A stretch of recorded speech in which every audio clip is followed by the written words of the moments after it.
Have you ever wanted to be highly successful? There is no secret formula. There is just hard work and motivation.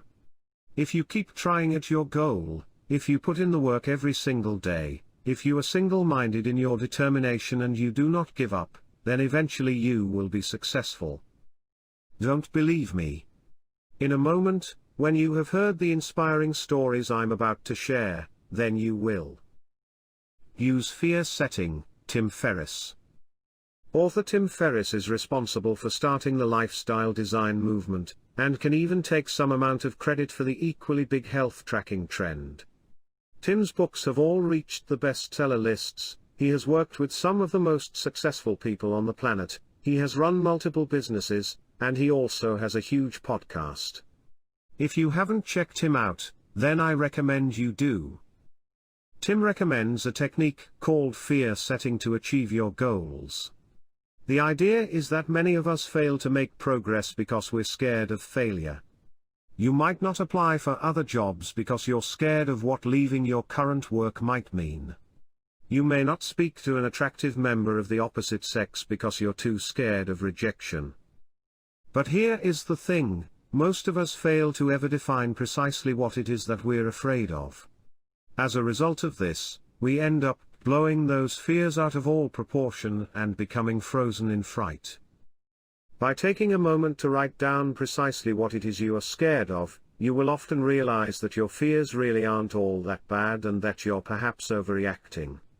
Write down all the things you're scared of, and then next to each point, write down how likely it is to happen, how it could be prevented, and what you would do in that worst-case scenario. For example, let's discuss leaving your job for a new one. Perhaps you're scared that you'll leave your job and not like the new position, you'll end up getting fired or leaving, and then will be penniless. Your partner will leave you because you made such a bad decision, your children will go hungry, and you'll be forced to sell your home. The gap on your CV means you'll never work in that industry again.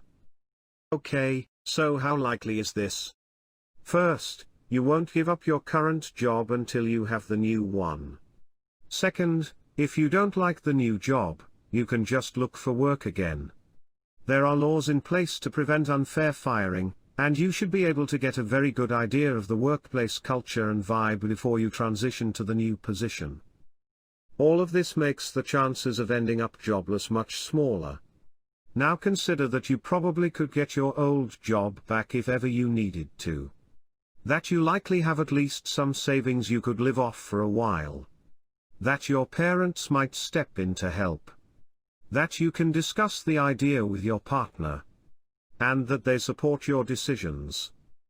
All of this makes you realize that the fears were simple constructs of your own mind.